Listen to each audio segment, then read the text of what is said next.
시대를 살아가고 있는 우리 모든 성도님들은 매일같이 홍수와도 같이 쏟아지는 정보와 세상의 이야기들 가운데서 우리는 하루하루의 삶을 보내고 있습니다.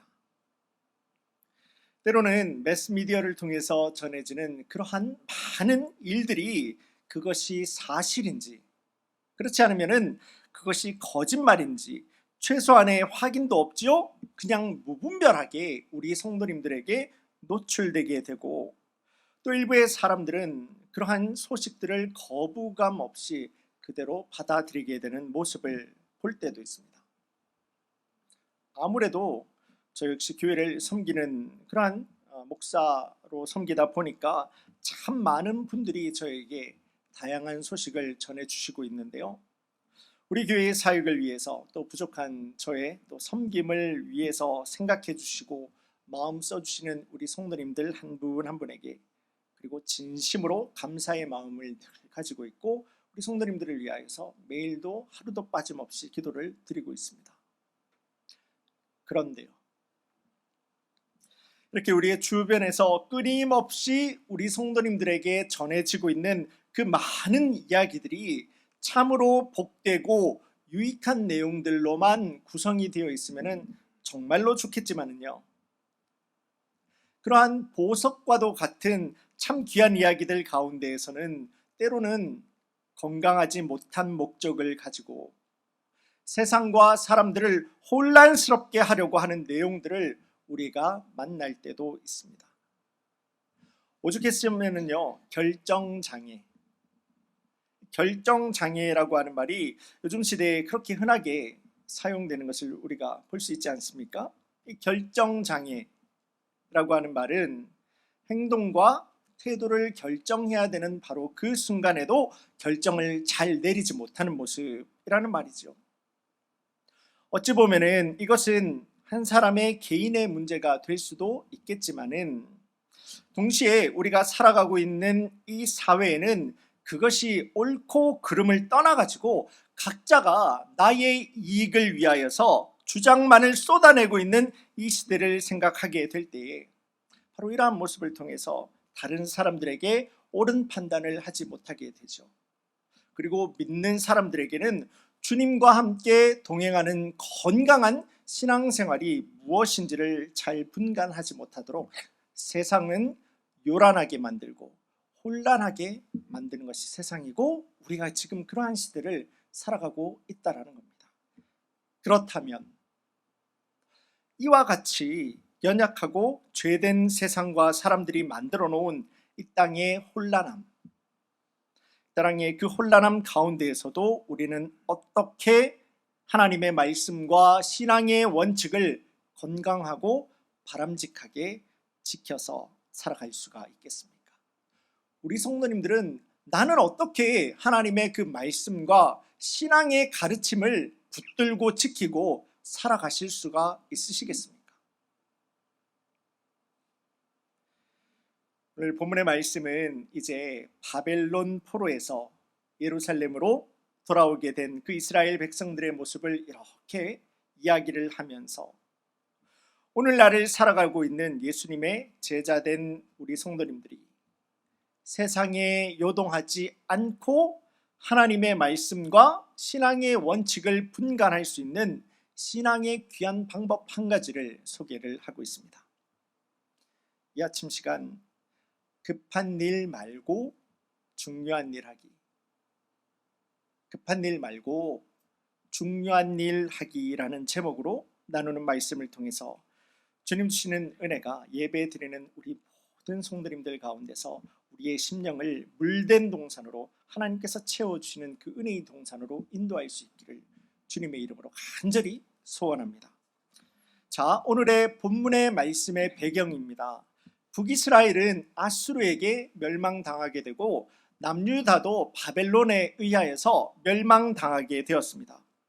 우리가 지난 열왕기서 말씀에서 함께 보았던 것과도 같이 이스라엘을 향한 하나님의 징계, 이스라엘을 치신 하나님의 심판이라고 하는 것은 시내산에서 하나님과 맺은 언약이 있습니다. 이스라엘 백성들은 하나님과 시내산에서 율법을 통해서, 이 말씀을 통해서 하나님은 이스라엘의 하나님이 되는 것이고, 이 율법을 지킬 때 이스라엘 백성들은 하나님께서 붙드시는 백성이 된다라는 언약, 율법을 하나님께서는 주셨죠.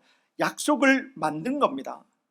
그럼에도 불구하고 이 언약을 시시때때로 수도 없이 깨뜨려버린 이스라엘 백성들을 향한 하나님의 진노였고 하나님의 심판이었던 겁니다.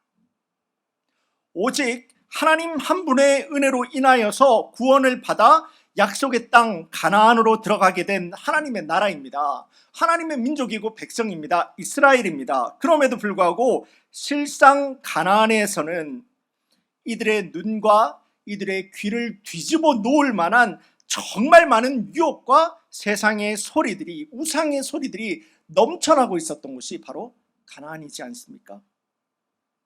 그러기에 하나님께서는 이스라엘 백성들을 위해서 너희는 나만 보라고, 너희는 내가 너희를 다스리는 하나님이라고, 내가 너희를 참으로 붙들 거라고, 내가 너희를 인도할 거라고, 수도 없이 끊임없이 하나님께서는 하나님의 말씀의 사자들을 보내서 더 수도 없이 급하게 외치고 외치셨던 아버지 하나님 아니십니까? 그럼에도 불구하고 이스라엘 백성들은요, 가나안이 보여주는 세상의 풍요로움, 사람의 유혹 앞에서, 이 땅의 시끄러움이죠, 이 땅의 혼란함입니다. 이스라엘은 하나님을 들었음에도, 하나님을 경험하였음에도, 하나님을 보았음에도 불구하고 이스라엘 백성은 영적인 결정장애에 걸려버리고 마는 것을 보게 됩니다. 내 눈에 보이는 하나님께서 베풀어 두신 여러 가지 좋은 것들에 내 눈이 맞춰져 버리게 되니까 이 모든 것들을 베풀어 주신 분 하나님, 지금도 우리 마음에 그들 가운데서 함께 하고 계시면서 우리를 위하여 기도하고 계시는 하나님을 보았음에도, 들었음에도, 경험했음에도 보지 못하고 있는 겁니다. 광야 40년을 줄이지도 않지 않았습니까? 광야 40년을 목마르지도 않지 않았습니까? 옷이 떨어졌습니까? 신발이 찢어졌습니까? 그렇게 하나님의 다스리심과 통치하심을 40년이 넘게 인도하심을 받고 그렇게 가나안 땅에 들어가게 되었는데요, 하나님을 거부합니다. 하나님을 밀어냅니다. 내 눈에 들어오는 가나안의 우상들을 이제는 밀려난 하나님의 자리로 가나안의 우상들을 갖다가 내 하나님으로 섬기게 되는 이스라엘의 모습을 볼 수가 있는 거죠. 이에 하나님께서는 아수르와 바벨론을 들어서 이스라엘을 향한 징계와 또한 그들을 향한 책망의 회초리로 사용하셨던 것입니다. 아수르와 바벨론, 이 두 나라는요, 모두 자신들이 정복했던 그 나라에 있는 사람들을 자기 나라로 데리고 와서 살게 하는 정책을 벌이게 됩니다. 그리고 자신들의 나라에 살고 있던 사람들을 그 빈 곳에, 그렇게 사람들이 빠진 그 빈 곳에 갔다가 살게 하죠. 이렇게 해서 시간이 지나다 보면은 어떤 일이 일어나게 되겠습니까? 자연스럽게 혈통이 섞이게 되겠죠. 자연스럽게 핏줄이 섞일 수밖에 없을 겁니다.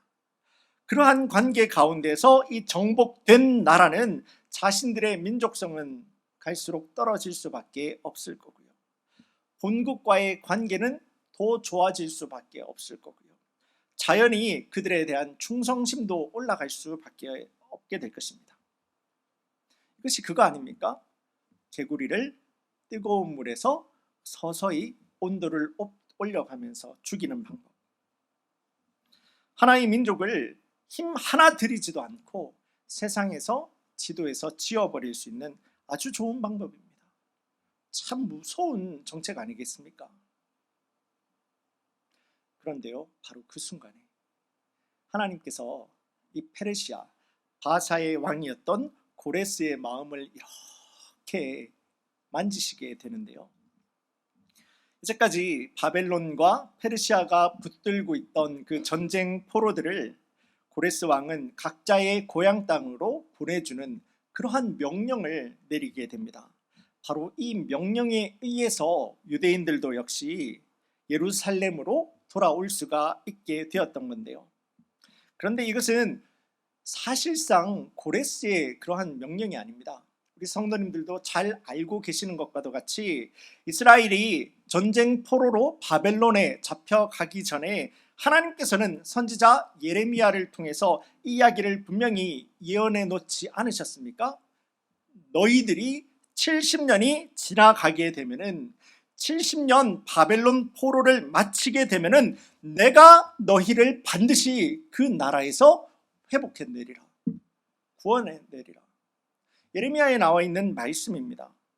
이 말씀이 약속하신 하나님의 말씀의 성취가 되었다라는 것이죠. 사람은 실수하고 사람은 죄되고 사람은 넘어집니다. 그런데요, 사랑하는 자녀를 향한 아버지 하나님의 신실하심을 우리 성도님들 의심하지 마십시오. 하나님의 말씀은 칼과도 같이 하나님의 말씀대로 반드시 그때 하나님의 말씀과도 같이 이루어지게 되는 것이 우리 아버지 하나님의 약속의 말씀입니다. 바벨론 포로 70년에 대해서 여러 가지 이야기가 있습니다. 70년이 조금 안 되는데요, 보기에 따라서 70년이 넘는데요 라고 이렇게 여러 가지 모습으로 볼 수가 있는데요, 성전을 기준으로 한다라면은 예루살렘 솔로몬이 세웠던 예루살렘 성전이 무너진 것이 바로 기원전 586년이 되게 됩니다. 그리고 성전이 나중에 예루살렘으로 돌아온 스룹바벨과 이스라엘 백성들이 성전을 재건하게 되었는데요, 그게 몇 년인지 아십니까? 기원전 516년이 되게 됩니다. 정확하게 하나님의 말씀은 하나님의 말씀됨과 같이 무너진 것을 반드시 세우시는 아버지 하나님이심을 우리 성도님들 절대 놓치지 않기를 간절히 소망합니다. 그렇게 예루살렘으로 돌아온 이스라엘 백성들이 되었습니다. 이들이 먼저는 예루살렘으로 돌아와서 각자의 성읍에 이렇게 흩어져서 살고 있다가 7째 달이 되게 되었을 때 모두 다 한자리에 모이게 됩니다. 예루살렘 그 옛 성전터 솔로몬의 성전이 있던 바로 그 자리에 다시 모였던 겁니다. 그런데 지금 이들이 모였다라고 하는 이 솔로몬의 성전터에는 우리가 조금 전에 보았던 것처럼 아무것도 없습니다. 아무것도 없습니다. 바벨론의 느부갓네살 왕이 유다에 있었던 그릇 하나 다 훔쳐가면서 마지막으로 했던 것이 그 솔로몬의 성전을 부숴버렸던 거예요. 파괴해버렸던 겁니다. 모조리 무너뜨리고 갔습니다. 지금 이 자리에 모여있는 이스라엘 백성들이 서 있는 솔로몬 성전터에는 아무것도 없어요. 그냥 다시 한번 그들이 모여있는 겁니다. 그리고 다른 어떤 것들에 앞서서 그 어떤 것들에 앞서서 이 옛 성전터에서 이들이 지금 하고 있는 것 무엇입니까? 무엇입니까? 본문의 2절입니다. 2절 3절의 말씀 제가 보겠습니다. 다 일어나 이스라엘 하나님의 제단을 만들고 번제를 그 위에 드리려 할세. 3절입니다. 아침 저녁으로 여호와께 번제를 드리며. 지금 다 무너진 솔로몬의 그 성전터에 모여있는 이스라엘 백성들은요, 그들의 죄로 인해서 하나님을 거부하였던 바로 그 죄로 인하여서 다 무너져버린 바로 그 성전터에 다시 모이게 될 때 하나님의 주권과 하나님의 다스리심과 하나님의 통치하심을 다른 어떤 것보다도 그것을 중요한 것으로 알아서 제사를 드리고 있습니다. 예배를 드리는 것입니다. 하나님 앞에서 다른 그 어떤 것보다도 매일 아침 저녁으로 번제를 드렸다라는 겁니다. 율법이 말하는 번제, 이 번제라고 하는 것은 그 희생 제물 가운데에서 더러운 부분들 있지 않습니까? 그 더러운 부분들은 모조리 다 버려버리고 남아있는 그 모든 것을 단 하나도 남겨놓지 않은 채 하나님 앞에서 다 태워서 예배 드리는 것이 바로 번제입니다. 지금 이 예루살렘으로 다시 돌아오게 되었다라는 이스라엘 백성들은요, 예루살렘으로 다시 돌아오게 되었지만은 그 땅은 척박합니다. 이들은 가진 것이 아무것도 없어요. 그 상황 가운데서 어디 하나 아깝지 않은 것이 어디 있겠습니까? 그런데 그렇게 번제물로 다 태워버린다? 그것도 아침 저녁으로 그렇게 번제를 드린다라고 하는 것이 사람 마음에 어떻게 아깝지 않을 수가 있겠습니까? 그런데요, 그럼에도 불구하고 아까워하지 아니하고 곧 내가 급하다고 생각하는 일에, 세상 급하다고 생각되어지는 일에 내 마음과 내 믿음과 내 삶이 다시금 뺏기지 않습니다. 그럼에도 불구하고 모든 것을 다 태워서 주님 앞에 드리고 있는 것을 바로 번제라고 하는 것입니다. 그리고 오늘날 말로 바꾸어 본다면 그것이 신앙생활을 하는 우리 성도님들이 붙들어야 하는 참된 예배다 라고 하는 것을 우리가 보게 되는 겁니다.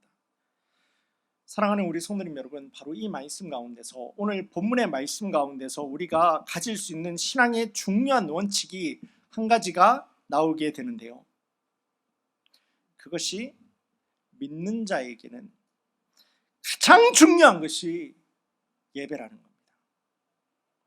다시 한번 합니다. 우리 믿는 자에게 가장 중요한 것은 예배입니다. 다른 것이 아닙니다. 예배입니다.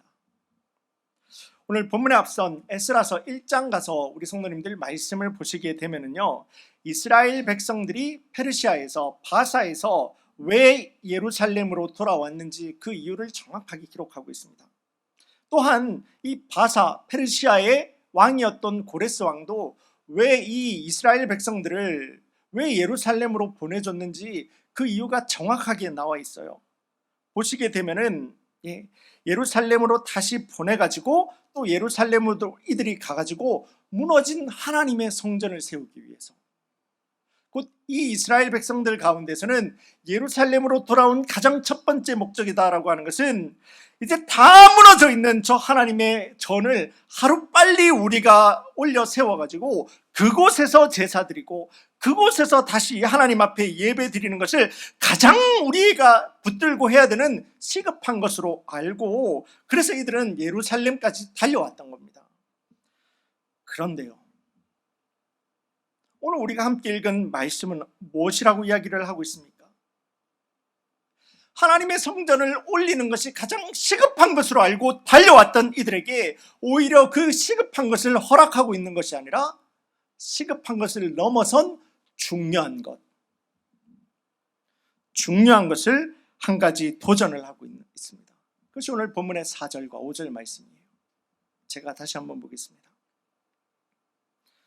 기록된 규례대로 번제를 매일 날마다 드리고 그 후에는 항상 드리는 번제와 절기의 번제, 사람이 여호와께 기쁘게 드리는 예물을 드리되. 말씀은요, 성전 재건이 가장 시급한 것인 줄로 알아서 예루살렘으로 달려왔던 이들에게 그들이 생각을 하고 있고 그들이 붙들고 있고 그들이 놓지 않고 있는 이 시급한 것보다 더 중요한 것을 먼저 회복하는 것을 볼 수가 있습니다. 그것이 바로 예배입니다.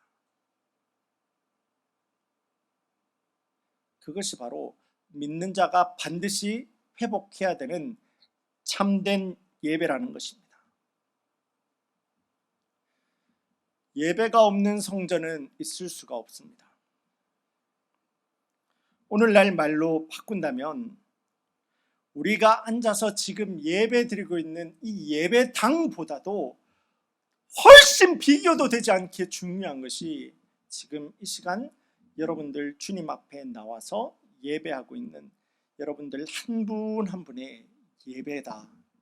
그것이 예배당하고는 비교할 수 없는 주님 기뻐하시는 가치를 가지는, 하나님 정말 기뻐하시는 예배다라고 하는 것입니다. 바로 이것이 예수님께서도 요한복음 4장이지요. 말씀에서 나오는 사마리아의 여인에게 가르쳤던 그 예배의 중요성이 아니겠습니까? 이 여인이 어떻게 이야기를 합니까? 본인은 사마리아에 있어서 예루살렘에 있는 성전을 가지 못하고 있는 거예요. 그래서 그리심산에 있는 그 성전을 가고 있는데 여기가 아닌 것 같아요. 예루살렘 성전에 가서 예배를 드리고 싶은데, 그래서 거기에 가서 예배를 드리는 것이 맞다고 하는데 예수님 뭐라고 말씀하시죠? 네가 성전에 가서 예배를 드리는 것이 중요한 것이 아니라 네가 지금 네가 있는 자리 그곳 가운데에서 예배의 본질이 회복이 되어야 된다. 예배가 회복되어야 된다. 하나님과 무너진 너의 관계가 회복되어야 된다. 그것이 중요한 것이지 네가 어디에서 예배를 드리는 것이 중요한 것이 아니야 라고 하는 하나님의 본질적인 신앙의 본질적인 예배의 본질적인 그 말씀을 사마리아 여인에게 도전을 하고 있었던 것을 우리가 볼 수가 있습니다. 믿는 자에게 중요한 것은요, 교회가 아니에요. 믿는 자에게 중요한 것은요, 여러분과 하나님하고 가지는 그 믿음의 관계예요. 그게 예배라고 이야기를 하는 겁니다. 성전이, 교회가, 건물이 중요하지 않다라고 이야기를 하고 있는 것이 아닙니다. 그러나 한번 생각해 보십시오. 그 성전에서, 그 건물에서, 교회에서 드려지고 있는 예배가 주님 하나도 안 받으시는 예배가 된다면 그 건물은 도대체 무슨 의미가 있겠습니까? 또 한번 이야기를 바꿔볼까요? 그 성전에서 드려지고 있는 참된 예배가 모든 사람들은 하나님 기뻐 받으시는 예배가 되고 있는데 단 한 사람, 나만. 혹시나 우리 성도님들 한 분 한 분 여러분들만, 여러분들이 드리는 바로 그 예배를 하나님께서 외면하고 있다라면 정작 여러분에게 중요한 문제는 무엇이 되겠습니까? 예배 당이겠습니까? 아니에요. 절대 아닙니다. 여러분과 하나님 사이에 무너진 관계입니다. 그거를 먼저 세우는 거예요. 그거를 먼저 회복하는 거예요. 그게 바로 참된 예배라고 하는 겁니다. 그렇기 때문에 믿는 자에게는 그 무엇보다도 중요한 것이 참된 예배가 되는 것이고, 또한 그 참된 예배자의 삶을 우리 성도님들이 매일마다 살아가시는 겁니다. 그러기에 오늘 본문의 말씀은 예루살렘 성전 재건이다라고 하는 시급한 프로젝트, 비전, 이 일을 가지고 온 이스라엘 백성들 가운데에서 그거 아니야. 그거 아니야. 물론 중요해. 그런데 그것보다 더 중요한 것이 있어. 그것이 바로 너희들 가운데서 무너진 하나님과의 관계가 올바로 서지 않는다면 다른 그 무엇도 시급한 것이 아니야. 이게 해결돼야 되는 거야. 하나님의 말씀은 그 말씀을 오늘도 예배하는 우리 성도님들에게 도전을 하고 있는 것입니다. 이 말씀 통해서 우리 성도님들과 그리고 저 자신에게 믿음으로 도전하기를 원합니다. 지금도 예배의 자리에 나오신 우리 성도님들, 우리 성도님들의 예배는 주님 받으시기 합당하신 예배를 드리시고 있으십니까? 혹시나 집에 켜놓고 온 가스불을 내가 제대로 껐는지, 안 꺼졌는지, 예배 드리는 우리 성도님들의 마음이 세상에 나가 있고 우리의 생각이 주님 보시기에 거룩한 예배를 드리고 있지 않는다라면 예배가 먼저 회복되어야 된다라는 이 말씀 앞에 우리 모든 성도님들의 삶의 영역을 내어놓을 수 있기를 원합니다. 주님 붙드시는 겁니다. 주님 책임져 주시는 겁니다. 주님 인도하시는 겁니다. 그 앞에 내가 엎어지는 것이 참된 예배이고 그 다스리심에 순종하는 것이 우리 성도님들의 주님 함께 동행하는 자의 삶의 예배가 되는 것입니다. 지금 이 시간 예수님의 제자된 우리 성도님들에게 여러분들의 삶에서 구체적이고 실천적으로 붙들 수 있는 신앙의 중요한 예배자의 삶을 한 가지 소개해 드리고자 합니다. 그것이 바로 이제 9월 달부터 시작하게 되는 우리 교회의 소그룹 모임입니다. 목장 모임. 그 목장 모임을 위해서 여러분들 사모하면서 사랑하면서 여러분들의 목원들과 함께 사랑하면서 사모하면서 함께 모임을 가져주시기를 바랍니다. 전신마비에 걸린 아들을 휠체어를 밀면서 자그마치 40년 동안 마라톤에 참가하고 트라이애슬론이라고 하죠. 철인 3종 경기에 참가했던, 그러면서 전 세계에 그 감동을 나누게 되었던 딕 호잇이라고 하는 사람이 있습니다. 준비된 사진을 올려주시면 감사하겠습니다. 사진에서 보시는 것처럼 저렇게 달렸습니다.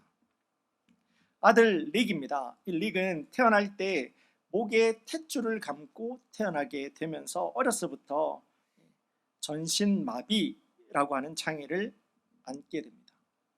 그런데 아버지는 아들을 포기하지 않았어요. 어렸을 적부터 스포츠에 관심이 많았던 아들을 위해서 나도 다른 아이들과 똑같이 이 아이를 키워야 되겠다라고 생각하게 됩니다. 그러면서 아이를 휠체어에 태우고 달리게 되는데요. 그렇게 참가했던 첫 번째 마라톤을 마칠 때에 아들 릭이 아버지에게 문자로 보냈다고 합니다. 아빠, 저는 아빠와 달리고 있을 땐 아무런 장애가 없는 것처럼 느껴져요 라고 문자로 표시했다고 하고, 이를 본 아버지는 아들을 위해서 계속 달려야 되겠다 라고 다짐을 하게 됩니다. 그리고 그렇게 해서 시작된 아버지와 아들의 이 마라톤은요, 자그마치 40년 동안 마라톤을 72회 완주하였고요, 트라이애슬론은 놀라지 마십시오, 257회 완주를 하였고요, 더 나아가서 이 부자가 40년 동안 참가해서 완주했던 그 모든 코스는 1130개가 되었다고 합니다. 그리고 이제는 아버지가 나이가 들어서, 이제 사진 내려주시면 됩니다.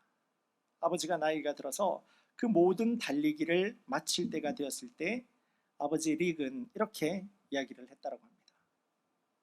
내 아들 릭은 심장이고 나는 몸이다.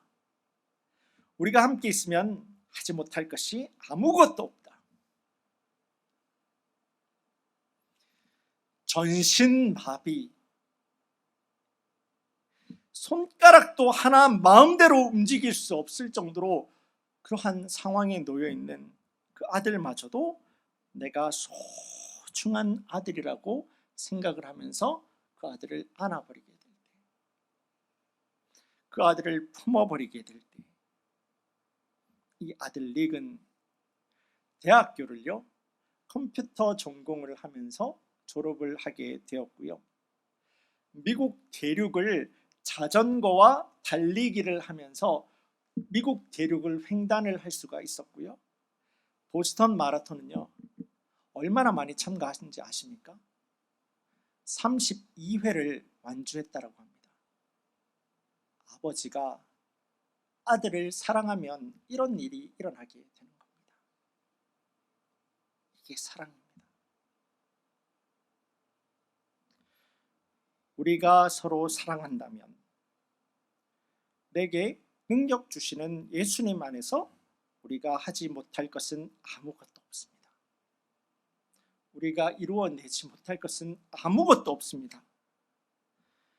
우리 교회가, 우리 성도님들이 서로 사랑하게 된다면 사람들은 이로써 우리가 예수님의 제자인 것을 알게 될 것입니다.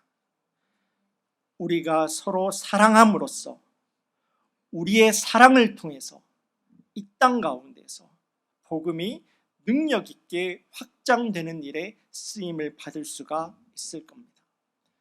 그러므로 이제 9월 달부터 시작을 하게 되는 목장 모임에 여러분들 서로 사랑하면서 모여주세요. 서로가 서로를 사랑해 주세요. 이해해 주시고 품어주세요. 맞지 않는 것이 투성이일 겁니다. 저 사람은 왜 저렇게 이야기를 하나? 저 사람은 왜 저렇게 생각을 하고 있나? 왜 우리는 오늘 이 시간에 모여야 되나? 왜 우리 목자는 시시때때로 나한테 전화해서 문자를 보내서 나를 이렇게 귀찮게 하나? 처음에는요, 어색하기가 그지 없으실 겁니다. 그런데요, 그럼에도 불구하고 우리가 이 사역을 시작하게 되는 것은 우리가 매주 주일 예배 후에 작은 단위의 목장 모임으로 서로가 모여서 짧은 시간 말씀을 나누고 서로 격려하고 사랑을 나누게 될 때에, 격려하게 될 때에 우리 교회와 우리 성도님들을 통해서 우리의 지혜 위에 계신 하나님의 도구로 우리 교회는 쓰임을 받을 수가 있기 때문입니다. 그것을 성령의 열매라고 하는 겁니다. 그것을 예수님의 제자가 붙들어야 되는 성령의 열매라고 하는 겁니다. 그러기에 우리 교회 목장 모임은 서로가 사랑하고 서로가 서로를 믿음으로 격려하고 사랑과 섬김으로 모이는, 섬기는, 서로가 서로를 섬기는 그러한 믿음 공동체로 만들어 갈 것입니다. 사랑해 주세요. 말씀을 맺습니다. 오늘 말씀은 홍수와도 같이 쏟아지고 있는 세상의 정보와 그 많은 이야기들 가운데에서 우리는 어떻게 하면 이 시대의 요란함에, 혼란함에 우리가 마음을 뺏기지 않고 믿음을 뺏기지 않고 하나님의 말씀과 신앙의 원칙을 우리는 어떻게 든든히 세워갈 수 있을지에 대한 질문으로 시작을 하였습니다.